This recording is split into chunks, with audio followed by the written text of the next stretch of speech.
and welcome to the Tudor Her Story. Today I am talking to Emma Holbrook, best known as the editor-in-chief at The Ill-Fated Wives of Henry VIII. But today we are talking about Catherine of Aragon's misconceptions and portrayals. Hello, Emma. Thank you so much for joining me. Hello, it's nice to see you again. Yes, we're close friends for the listeners if no one knew. As if you can't already tell that we talk every day. Yeah, we talk every day, okay?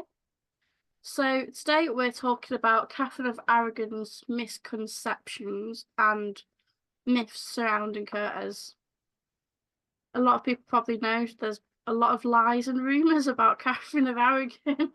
Is there not any truths to these women? I think it's so heart-wrenching to see how many lies are told about the six wives of Henry VIII. Obviously, there are a lot of lies and misconceptions about all women in history, or especially influential ones. But I think that the six wives get the most heat. I think every queen is important to history because not only for the husband that they were married to, or the king, or if they were queens in their own rights, the massive importance that they had on history, but also the fact that they themselves had personal goals, they had dreams, they had personal interests, and there was so much more than that. It's often or not you'll see with queens such as Catherine of Aragon or Anne Boleyn, you'll just see them being called, the wife that was divorced or the wife that was beheaded. You don't really see a lot of, I would say, younger people knowing a lot about who they were as people until they take an interest in history. And it's so frustrating to me that even as a youngster, before I fully got into history, the amount of times that they would just say, oh, Anne was, the first queen to be beheaded. She did this and did this to Henry, which we all know wasn't true. Or the fact that Catherine of Aragon, so many times when I was younger, was just labeled as the boring one. Which perhaps is what made me interested in her, because her tenacity, her dedication to not just being a queen, but allowing her daughter Mary to be queen is probably what made me fascinated with her. I aspired to be like her, because in a time where, women were to do as they were told and had to follow conventions, she stood out against them. Anyone could have said that, Henry's the king, his desire to have a divorce, despite the fact that Catherine was well liked in England as well as other European countries, was just to be accepted. She should have just accepted it. The fact that she fought for so many years is astounding to me, because I can guarantee you that a lot of women in her time might not have had the same drive to protect not only her reputation but her daughter's reputation. No, that's really well said, and we've not even started the episode, but well said. Before we get on to Catherine of Aragon, I thought we could talk a little bit about yourself, as we all just know you as the ill-fated wives of Henry VIII, not as Emma the woman. So firstly, what made you first be interested in history? Well, I believe that when I was a child, my parents wanted me to be able to have multiple interests. I was quite an energetic child. Being someone with ADHD, you quite find that we are energetic.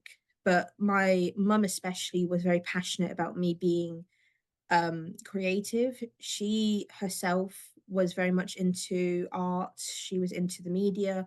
And I believe when I was younger, I think when I was around about 5 years old, was when she first started trying to get me into reading more.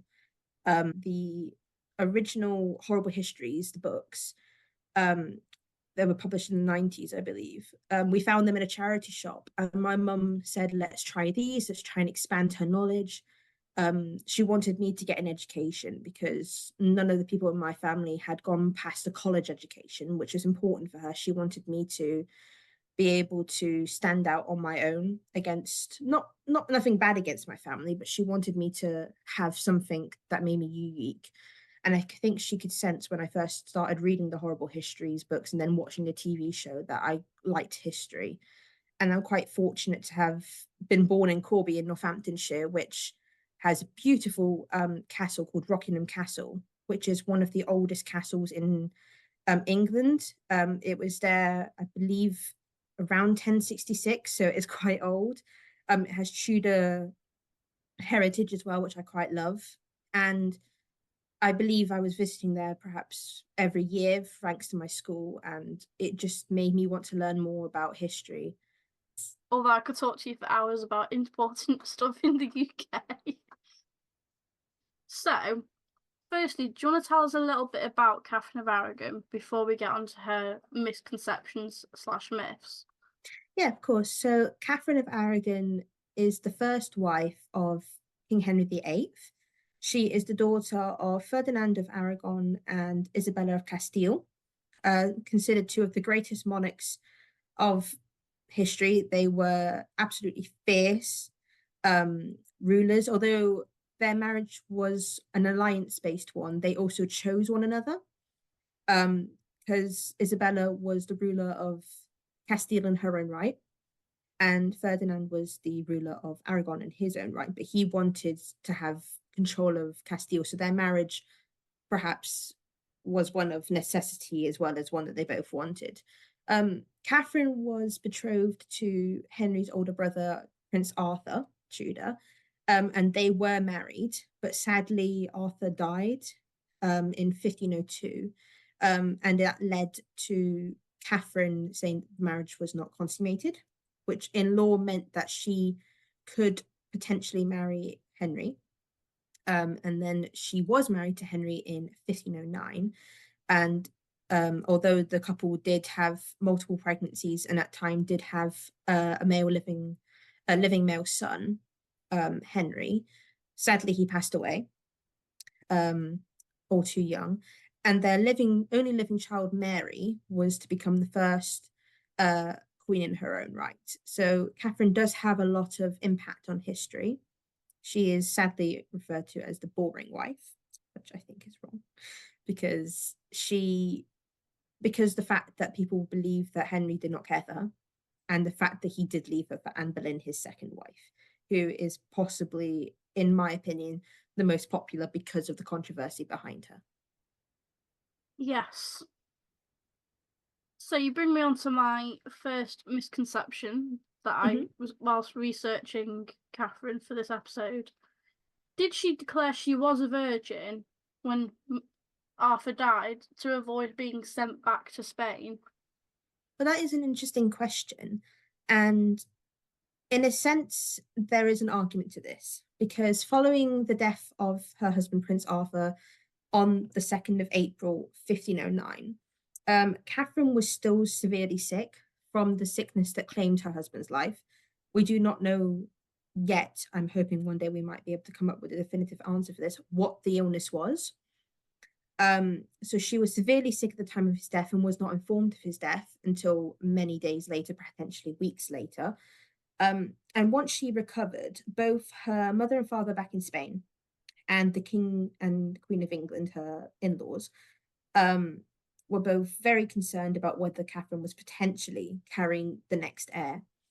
So in Tudor times, and perhaps not later until, the Victorian era, it was difficult to tell if a woman was pregnant, because obviously you didn't have pregnancy tests at the time, and sometimes it would take weeks to know until bleeding stopped or she started showing. So if Catherine was indeed carrying a possible heir to the Tudor throne, she would have been allowed to stay in England because she was obviously going to be carrying the Tudor heir. And this would have meant that obviously she would be the mother to the future king or a mother to a potential princess. If the marriage had not been consummated, as Catherine did claim later on, she would have been allowed to potentially be married to somebody else.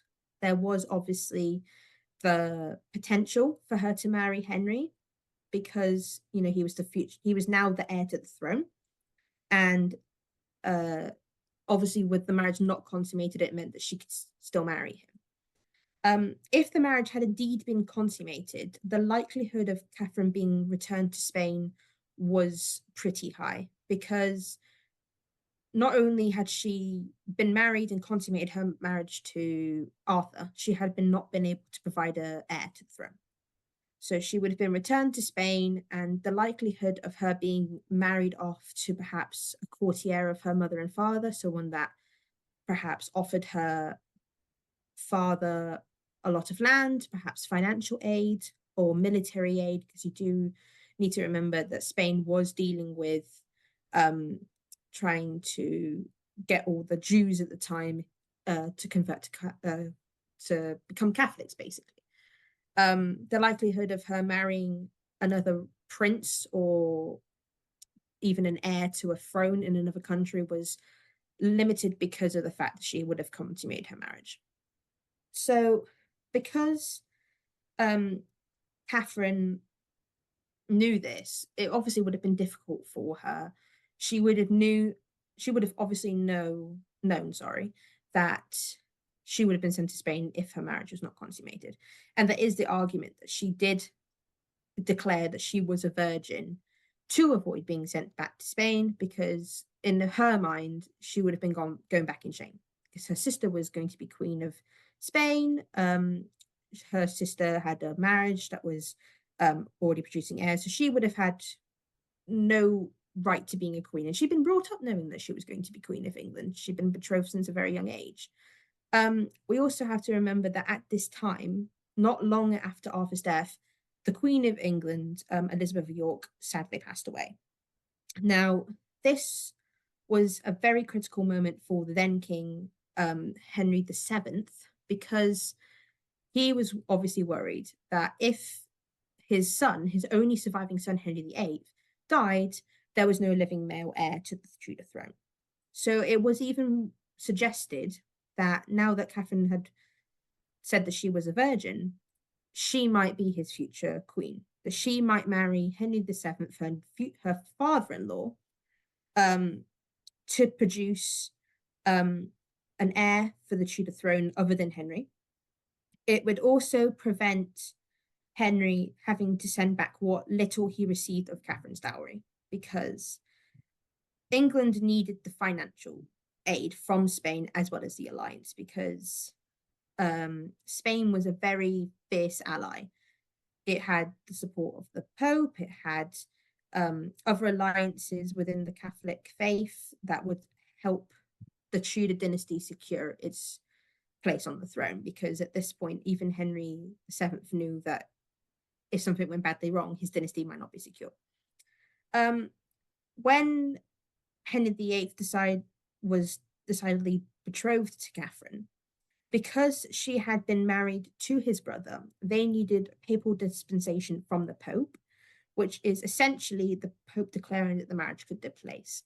And Catherine was able to be married to Henry because the marriage had not been consummated. And in the Bible, it specifies, and I quote, "If brothers are living together and one of them dies without a son, his widow must not marry outside the family," which means that she must marry her husband's brother if the marriage is not consummated.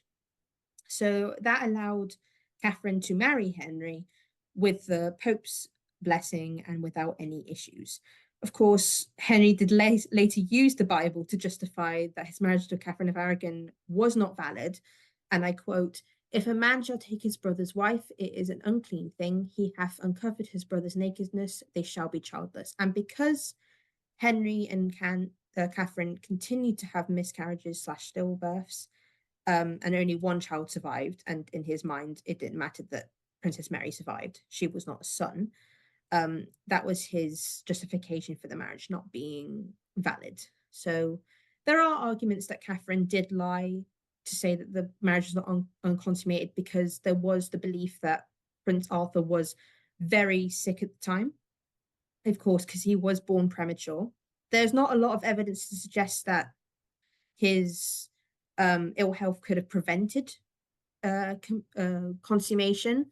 And the fact that there was even questioning over Catherine being pregnant, because a lot of people, including her in-laws, did believe it had been consummated, because, as we all know, Prince Arthur did drunkenly make the comment that he has spent the night. Sorry, I can't speak. Spent the night in Spain, which in Tudor era is his way of bragging about sleeping with his new bride. So that there are a lot of arguments, and people do say that Catherine wouldn't have lied because of her integrity in her Catholic faith.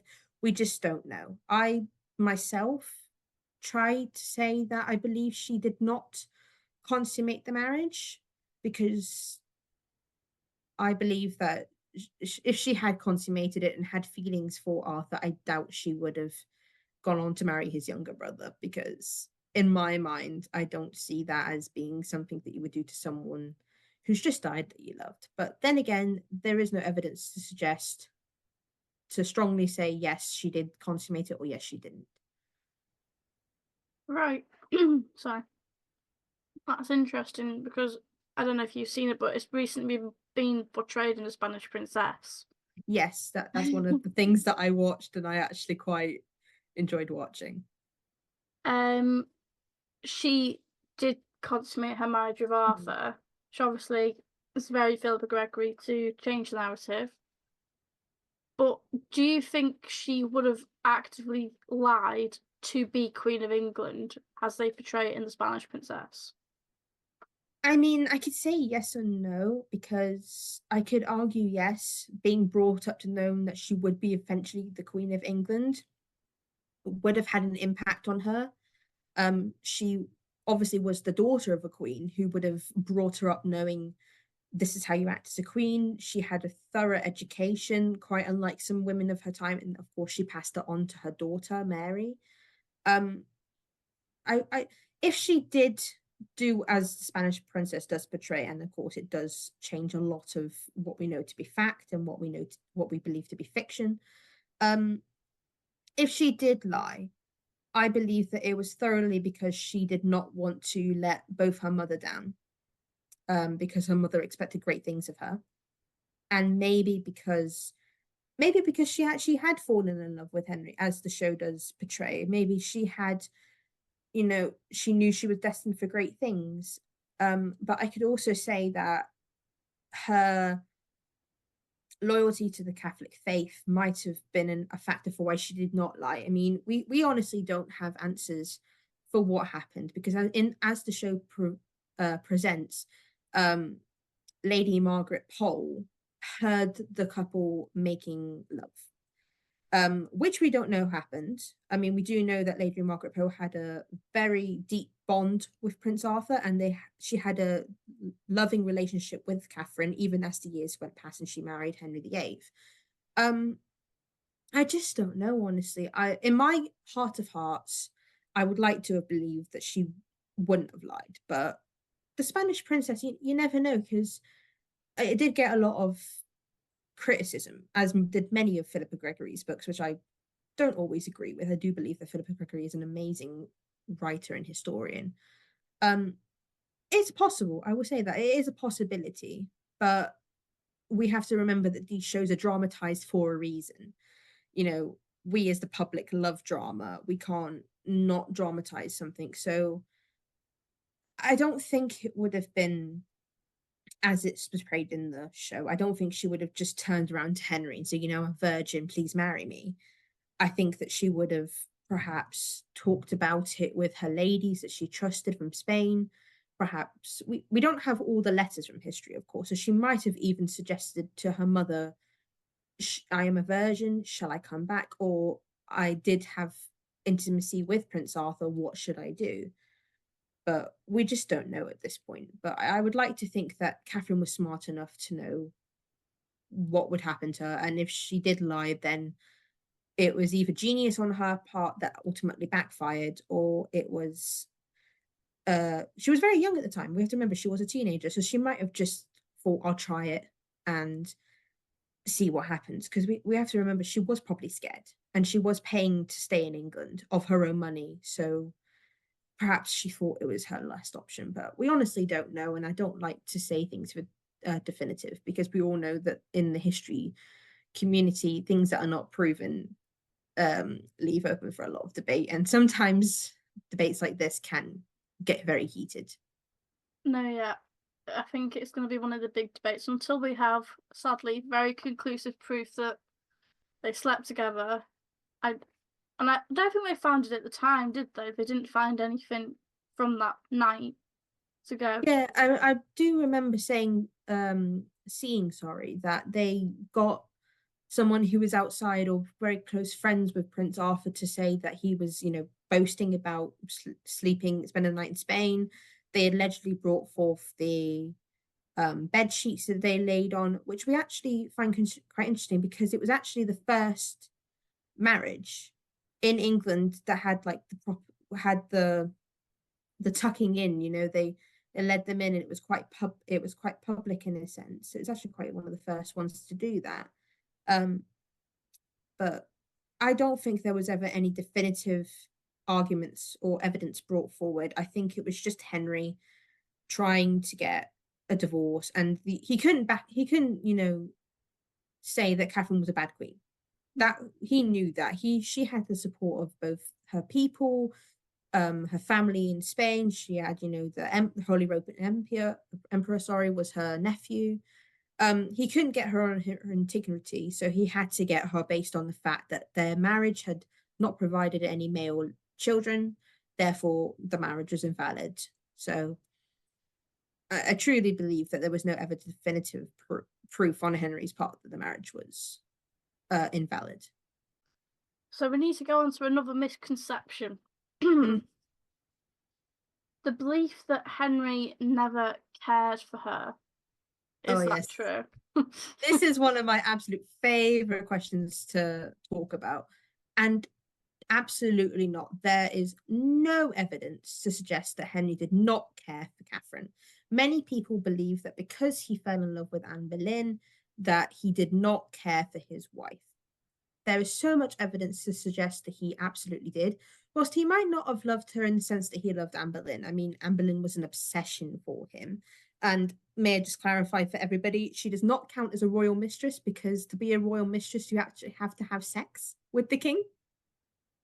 And Anne did not, neither did Jane. So she was not a royal mistress. People called her Mistress Boleyn, but she was not a royal mistress. Anyway, he showed many times that he cared for Catherine. The first thing, and probably the most important thing that people forget, Henry was subtle with his affairs. He always tried to hide them from his queen, which obviously, if you do not care for your queen, you would boast about them. I mean, we see with Elizabeth Woodville and her husband Edward, he was public with his affairs. Even with Jane Shore was probably his most famous one.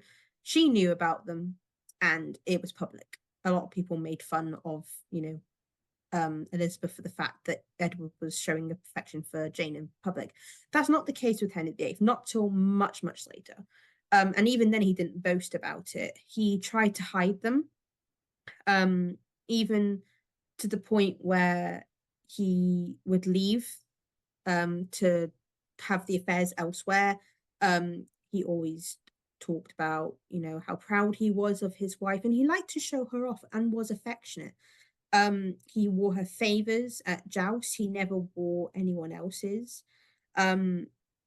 The women that he had affairs with very early on, especially with ladies like Bessie Blount, although they were her ladies in waiting, people very close to her, they tried to hide the affair, and only came to light with Bessie Blount when she was pregnant, because she was unmarried at the time. So the only reasonable argument was that she was pregnant with the king's child, and Catherine would have knew of the affairs, but I guess in a sense it would have been a kindness to her that she did not have to see them publicly as her mother did. Because if we take a look back at history, Ferdinand was extremely public with his affairs on Isabella, her mother, and we can see many public arguments of him flaunting his mistresses, of him bestowing rights and jewels and monies upon his illegitimate children.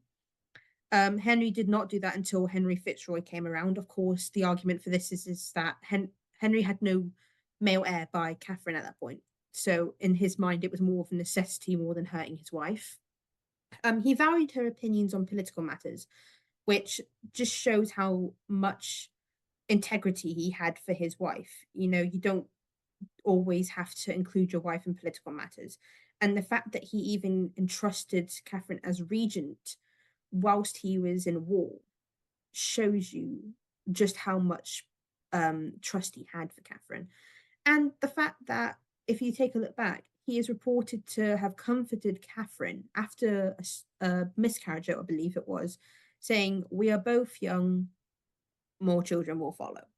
And he says the same thing to Anne Boleyn, but I think in Catherine's sense, it was more comfort rather than to Anne Boleyn, because he's reported to even saying that if he had not been king and was free to marry, he would still have chosen Catherine. And you don't say that if you don't at least care for your wife. And I do believe, because although we do see him being cruel to her towards the end of their marriage, which is sad to see, he did try his best to try and get her to smoothly accept the divorce. Although in modern times he was never divorced, because in modern times we class divorce as a valid marriage, and in Henry's mind they were annulments because they were not valid. So I think that he did care for her. I don't think he loved her in the sense that he loved Anne Boleyn, but there was a bond between them even before their marriage, when he was, the prince and she was married to Arthur. There was a bond. So yes, he did care for her, and there was absolutely no evidence to suggest that he didn't. Perhaps not towards the end of their marriage, where he was perhaps getting a bit annoyed for the fact that she did not want to divorce him, which, right on, woman, you fight for your man. She wasn't giving up on him. And although he was giving up on her, he was trying his best to make it as painless as possible. And as we see with Anne Boleyn, who he absolutely destroys, there's a difference. Although you will argue that Catherine was a princess, right born, she was a Spanish princess, so he couldn't just kill her like he did with Anne Boleyn. Anne Boleyn was a subject, so he could do that. Yeah, I find it ridiculous when people go, "Oh, I didn't care for her." I think definitely at the beginning there was a real love between them. Mm. My belief is, and I don't know if it's controversial, whatever, I'm sure I'll get a lot of comments after I mean, this. let's discuss it. I think the breakdown of their marriage was the amount of miscarriages they had. And Yes. I think it was an emotional impact on the both of them. And I think instead of coming together, they just drifted apart. Yeah. And the amount of people that blame Anne Boleyn for it, their marriage begun to break down way before Anne got involved. Like, we see it years before he even begins the affair with Anne. He's already stopped sleeping with Catherine. Yeah. So That's my opinion. Like, I know a lot of people like to go, no, Anne Boleyn is the one that put.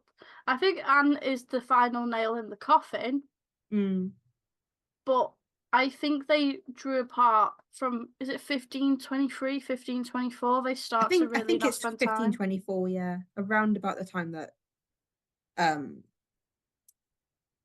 about that time, I think, yeah. Because I believe it's 1526 that Anne catches, like, and it starts to become interested in her. So it was way before that. And people would be like, "Oh, Anne Boleyn is the reason that Henry divorced Catherine." No, there was even talk of him trying to get divorced and marry another relative of Catherine's. There was that as well, because he didn't want to hurt her, but the miscarriages were getting too much for him. And he believed he was fertile, as all men did. It was never the man's fault, it was the woman's fault. And he'd seen multiple of his siblings die as children, because we forget that Elizabeth of York and his father, Henry VII, had many children. Sadly, not all of them lived to adulthood. Out of the four that survived, I believe there were seven slash eight. I can't really remember, because obviously we don't have exact proof. But yeah, it's sad to see that Anne has been blamed as the catalyst of the marriage's breakdown, because Henry had stopped sleeping with Catherine way before he got with Anne. Or if we can even say got with Anne, before he became obsessed with Anne, is the way I would put it. Yeah. Always shifted his attentions or whatever. Unwillingly, I would say. So, obviously we've just been talking about Anne there. Mhm. Do we know if Catherine was visibly upset by his affairs? So we know of Bessie Blount, possibly Mary, and possibly is it Anne Stafford in Yes. 1510? So, first of all, I would just say that Catherine is extremely different from her mother, Isabella of Castile. Her mother was public with her frustrations towards her husband for having affairs, um, different to her sister as well. Her sister, who became Queen of Spain, whose husband, I believe Philip the Handsome is what he's called, had many affairs on his wife to the point where he even locked Catherine's sister in her rooms when she found out that he was having an affair with one of her ladies in waiting. Catherine was completely different. Catherine, being brought up knowing that she was a queen, had, in my opinion, learned from her mother's mistakes in her mind. A queen had to be regal. A queen had to be seen as serene, graceful. She had to put on a face for her subjects to show that she was the Queen of England and she was to be taken seriously.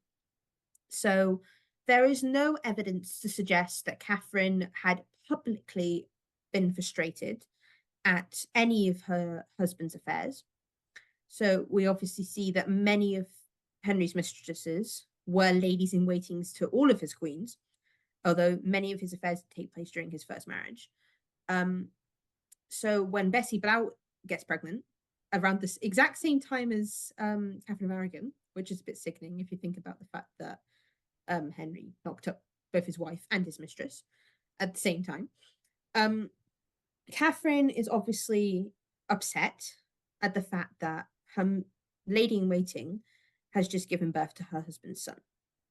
Obviously, he then bestows titles upon his son that would have made Catherine upset. And we do have records saying from, I believe, Eustace Chapuis, saying that the Queen was upset. But that was in a private conversation with himself. There's no record of her being upset. There's no record of having any animosity towards any of her ladies that were sleeping with her husband. Catherine obviously knew that she had to keep her opinions to herself. Of course, there is the argument that they might have had arguments in private, as we do see on the Tudors, and we also see in the Spanish Princess, when in a scene that probably is what realistically might have happened, when Catherine questions Henry of whether or not he's having an affair.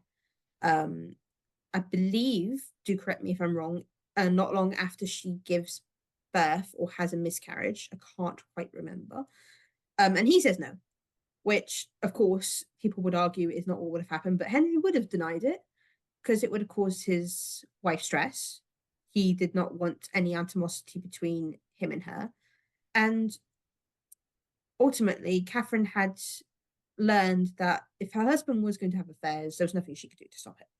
She'd seen it with her father. And I believe that Catherine would have probably been upset in private with Henry. She would have asked him probably what was going on. She might have expressed her frustrations that he was choosing women that she was close with. Arguably, none of her Spanish ladies, which is actually quite interesting to see. I believe that he does send one of her ladies away when she, I don't know if it was because of a mistress or another matter, but he does send one of her ladies away and she does learn not to argue with him, which is what I give her credit for, because I would have personally not been very happy if I was Henry VIII's wife. But yeah, she never has any public displays of agitation, anger, or anything, which is why she is so compared to Anne. But we have to remember, sorry, Anne was not brought up as a queen. Anne probably thought that she might have changed Henry's mind in having affairs. But as we know with Henry, he wasn't going to stop on Catherine of Aragon. He had an affair with, we believe, Anne Stafford, probably a year into their marriage. Potentially he had affairs not long after the marriage, perhaps a few months, but we don't know. Henry was not going to stop having affairs. It just happens that Catherine was probably one of the best queens he had that dealt with it. Yeah, I think again it's the Spanish princess. I think Catherine was cleverer. She was she That's a word. That's a word. I was like, is it clever a word? Not to argue against him, especially I think if Anne Stafford was a real, he did have an affair with Anne Stafford and they did have an altercation, I think she would have learned to have been quiet since then. Mm. We talked about a little bit briefly about Flodden in 1513. Mm-hmm. Did she go to battle and was she wearing armour 6 months pregnant? Okay, so this is the controversy that I hear all the time of people saying that Catherine of Aragon rode into battle and fought pregnant. That did not happen. We know for a fact that Catherine did rally troops in full battle armor. She was visibly pregnant, so the armor was made to show off her pregnant belly, as we see in the Spanish princess. But unlike the Spanish princess, she did not fight at the Battle of Flodden. She was not present at the Battle of Flodden. She was, in fact, away from the battle site because obviously she was carrying the future heir. Henry would have never allowed her to do that, and neither would his generals, anyone with the same mind, not allow a pregnant woman who had absolutely no knowledge of battles, no training, no nothing. And it's because her mother fought in the wars back in Spain that we get this assumption that Catherine was this warrior queen. She, of course, would have known how to rally troops through her mother. She saw her mother doing it, but she did not fight. And it angers me that we see so many people saying that because I believe she was present to see the coat or cloak, I can't remember which one, of King James being delivered, and she sent it to Henry. We know that for a fact. That people were like, oh, she was the reason he died. There's no proof of this whatsoever. So no, she did not fight in the Battle of Flodden, but she was the reason that the troops went to fight in the first place. Yeah, I think it's become a real belief, hasn't it? That she's just on the battlefield going, Yeah, I think it's in Blood, Sex and Royalty that we see Anne Boleyn turn around and go, she says something about Catherine of Aragon commanded a full army on horseback whilst pregnant, respect, or something like that. And it made me laugh because I was like, you've almost got it right. So, final misconception on Catherine of Aragon. What did she really look like? This is the best. The Spanish princess is the most accurate portrayal. And I say that because Catherine and Henry were both redhead. So it is the only redhead younger version of Henry that we see. And it's the only redhead that I believe, do correct me if I'm wrong, version of Catherine that we see. I do say that out of all the portrayals, I do also love Maria Dory Kennedy. Although she was not a redhead in the show, sadly, that probably would have made it absolutely perfect. She did look a lot like Catherine. People believe that because Catherine was, and I quote, so much older, she was only 5 years older than Henry. Not like the 10, 20 years that people seem to believe, which, why? Catherine was very young looking for her age, even when she was approaching her 30s and 40s.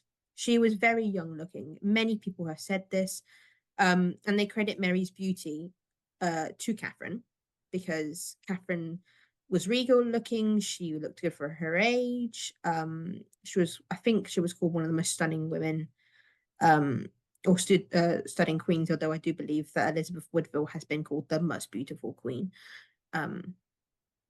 Yeah, she was not elderly looking in any way. She was only 5 years above Henry. And even Henry himself looked very handsome for his age. I mean, he was very boyish when he first came to the throne. And then as the years came past, he matured and became more of a young looking, mature man. But yes, she was not dark haired, she was red haired. I believe she had blue eyes. I believe that she was also fair skinned. She was not ghostly pale as people believe her to be. Um, and she spoke English. A lot of people, for some reason, do not believe that Catherine spoke English. She was not fluent when she came to England. She had some knowledge of English, but she was not fluent. She became fluent as she lived in England. And um, I believe she had knowledge of, of French, and that's how she and her first husband conversed. And then she and Henry obviously would have conversed in English. But yeah, there's just so many misconceptions about her personality and her appearance that actually astounds me. I wonder if it is because um, people need a reason for why Henry left her, other than the fact that he was in love with Anne Boleyn. They have to.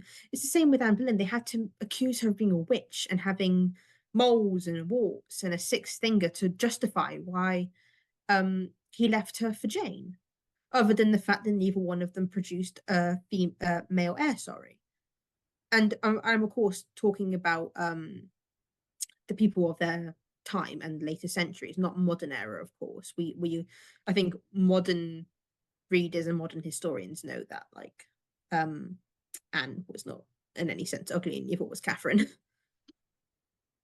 Thank you, listeners. You have it. You have it here. She was pretty. Yeah, she definitely was, and she had many compliments over the years from ambassadors, from even the French king, that she was good looking. And Henry is often said to have been talking about how pretty wife he has and things like that. It was solely, sorry, the fact that she did not produce a male heir that he left her. I believe that if he had been provided with a male heir by Catherine, he would have stayed with her. Mm. It was not her looks in any sense, and neither was it her intelligence nor integrity. It was the fact that Henry had got it so much in his mind that Catherine was not a virgin when they wed, that this happened. And we even see it with people saying, oh, you know, as I've said many times today, Catherine hated Anne. Never happened. Anne warned, not Anne, sorry, Catherine warned her ladies, do not say anything against Anne. She wrote in a letter to Mary, speak few words and meddle nothing. Saying, in her sense, saying, do not say anything against Anne Boleyn. Because Catherine was smart enough to know that if her ladies herself or her daughter spoke out against Anne, who was clearly going to be involved in their lives for quite a while, that Henry would not have any of it. We see even when Anne does become queen, he imprisons his cousin, Lady Margaret Pole, for speaking out against his marriage to Anne Boleyn. She later does become executed for treason, although I doubt it is solely because she spoke out against Anne Boleyn. Yeah, Catherine was a smart, intelligent woman who did not want to lose any more ladies in waiting. She would lose her ladies in waiting when it became clear that Henry wanted to marry Anne, but she never once spoke out against Anne Boleyn. I believe that someone said there is one instance of her speaking in regards to Anne, but apart from the letter, I can't find anything conclusive.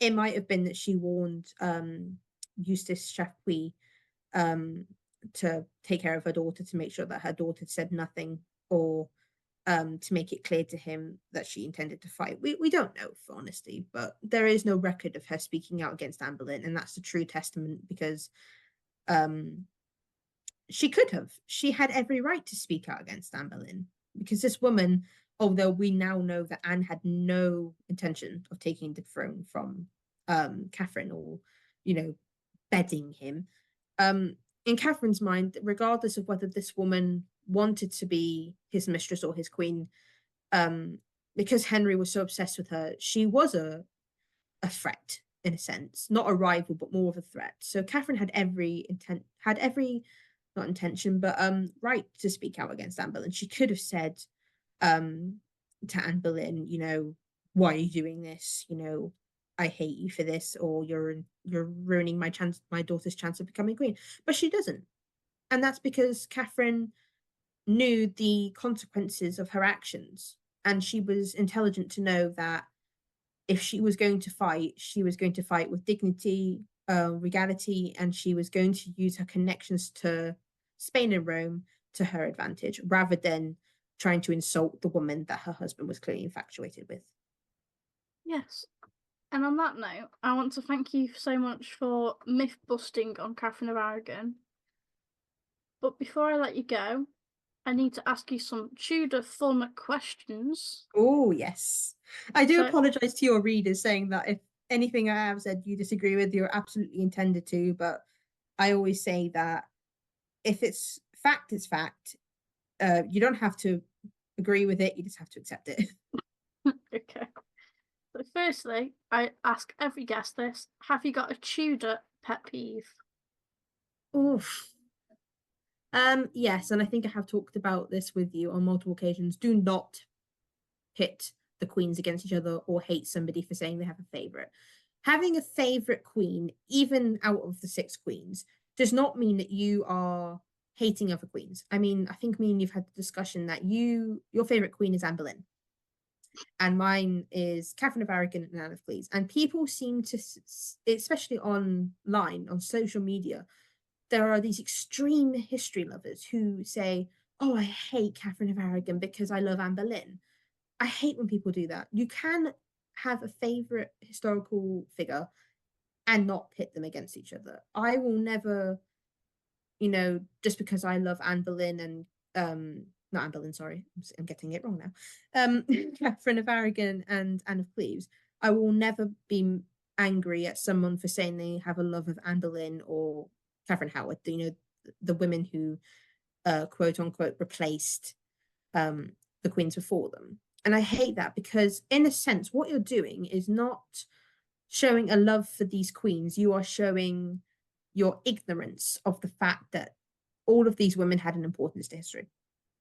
And you are, in fact, demeaning the lives they led. Because, in no sense of the fashion, with any of the historical figures from any era of history, from any country in history, would arguably defend somebody who is being rude or insulting another person. So Anne Boleyn lovers like yourself um, would never obviously go against Catherine of Aragon or Jane Seymour because arguably these women would never have accepted it.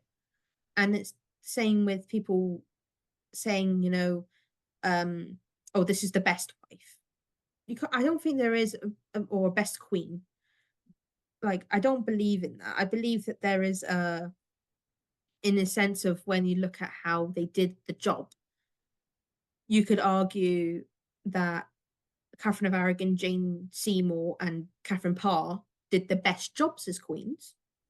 You could argue that, but you can't then say, oh, but they're the best queens in general, just because you love them. And I think that is a pet peeve of mine because it's just wrong in my opinion. Like I do say like I say I hate Henry VIII, for example, but it doesn't mean that um anybody who loves Henry VIII, and I love Henry VIII, but I mean like I hate him in the sense of what he did to people. I don't hate him in the sense of I would say blatantest lies about him. And that's what people need to realize is that you can hate a person or love a person, but to say lies about a person or to go against another historical figure just because they had disagreements with another, it's wrong. And people need to stop doing it because you're in a sense you're destroying the art of history and people who write about history. You can love a person without hating another just because of that. No, absolutely. Obviously, it's just you've outed me for being an Anne Boleyn lover, but I love Anne Boleyn, but I also love the other six wives, Yeah. 5 wives. I love them all. That's a sense because you can, sorry for interrupting you, but you can love the other people. You just have a particular connection with that person. You can have a favourite to research without going, ugh, Catherine of Aragon. It's. And also another pet peeve in a sense is when I see these people going, I am the reincarnation of Anne Boleyn, and then going, oh, I can't wait to see Jane Seymour die at childbirth. And it's on social media and you see this and you're like, okay. I'm all for people having their own beliefs. If you want to believe you're the reincarnation of Anne Boleyn, go for it. Like, absolutely. But please don't start saying these things or attacking other history lovers and their accounts because I am seen that and I have witnessed it myself when a Anne Boleyn lover messaged me on my account and asked for me not to promote Catherine of Aragon as being a um, popular queen because Anne Boleyn was clearly the best. And yeah, I just think that we all need to stop taking sides in a sense of um, saying this queen's better than this queen. Like it's wrong. Absolutely. Have you got a favourite history book, fiction or non-fiction? Absolutely. So for fiction, I've got quite a uh, I would say not old book, but perhaps one that's not talked about much, and it's because it's child slash teen, and that would be Eliza Rose by Dr. Lucy Worsley, who I absolutely love. I think she has an amazing sense of bringing history to fiction. And in that book, we cover a lot of Henry VIII's wives through Eliza Rose, who is a lady in waiting. She brings historical accuracy to her books that I absolutely love because you do not have to know a lot about the Tudors to love the book. She teaches you it in a way that you don't feel like you're being taught. It's more like you're actually witnessing it. So that will forever be one of my favorite fiction books. Although I will point out, and I think you will agree with this, I'm soon to be starting The Apple and the Tree by Clemmy Bennett, who I've spoken with on numerous occasions, and she is a wonderful historian and a lovely person to talk to. Um, Also, a fiction book that takes place in the reign of Henry VIII.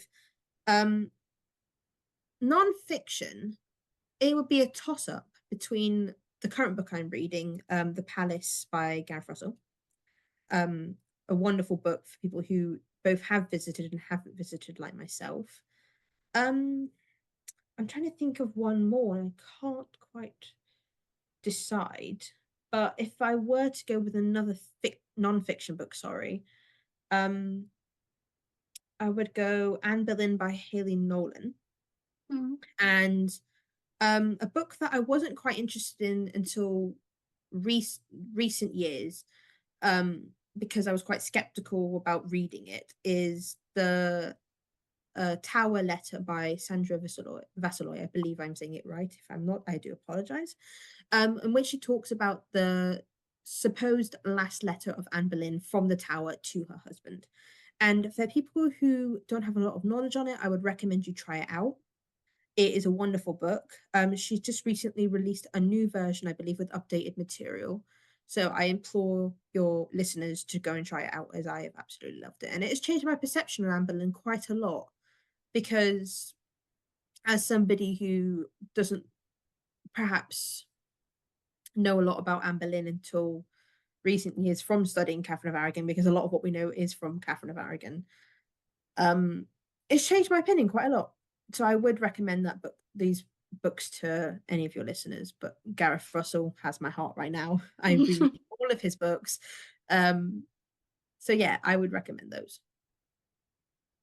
Interesting book choices. I have got all of them but the Lucy Worsley one. I would definitely recommend it. She's also written one, sorry, my English is terrible today. On I believe it's called Lady Mary, which is about the sorry, I can't speak. Perspective of Queen Mary the First of England during the time of her parents' divorce. Okay. So we see her being told by her parents that her parents are going to divorce. She sticks with her mother, and it's quite a fresh take because whilst we see on a lot of books and a lot of media the divorce of Henry VIII and not Mary, Catherine, we don't always see Mary's perspective because I believe people like to see Anne during that time, but it is quite a good book. So any of Lucy Worsley's books I would recommend. And finally, have you got a favourite historical film? Oh, oh God, that's quite difficult. When I was a child, it used to be The Other Boleyn Girl, but I have now since not decided I like that. Um, yeah, it is probably one of the worst ones. Not saying anything against Philippa Gregory. I absolutely love the book. But that film with Scarlett Johansson and Natalie Portman is horrible. One particular scene which I will not label, but everybody knows what I'm talking about, is the scene with Henry and Anne. Absolutely hate it. Don't like it at all. But favorite, oh gosh, oh god, a film. I would have to say it's a toss up between Anne of a Thousand Days, because I absolutely love it, and I love how they portray Anne as strong and intelligent and absolutely herself with no apologies. God, I'm trying to think, because there's more TV shows for that than anything. Oh God, I probably would have to just go with Anne of a Thousand Days. But I am looking forward to seeing the new Catherine Parr and Henry VIII movie with Jude Law in it. Mainly because she is one of the most underlooked of his wives. I think Jane Seymour, uh, Anne of Cleves, and Catherine Parr are probably not the ones we see on TV as much or in film, because Catherine of Aragon, Anne Boleyn, and Catherine Howard have so much controversy behind them. So yeah, I would probably say Anne of a Thousand Days, but I will see the new movie when it does come out, and probably knowing me, it will probably become my new favorite, because you can't go wrong with historically accurate costumes, which I have seen and they look amazing, which a lot of films do wrong because they try to make women look so sexy that they forget that our sexy is not what Tudor sexy is. I mean, some women did have, very booby dresses, and we see that from, like, I think a French mistress who had her dress altered so you could see one of her bosoms, but it's not very popular Tudor fashion, I would say. So thank you very much, Emma, for coming on my podcast. I really enjoyed speaking to you. But it's an absolute pleasure for me, because you know how much I love speaking with you, and your um ability to talk about, the Tudors, especially the Six Wives of Henry VIII, is amazing, and that's why I like speaking to women like you, and especially women who are unafraid to point out both the failures and successes of Tudor queens, because we need to be honest, but we also need to defend our past queens for stuff that they did. Thank you so much. Thank you. I hope you have a lovely day.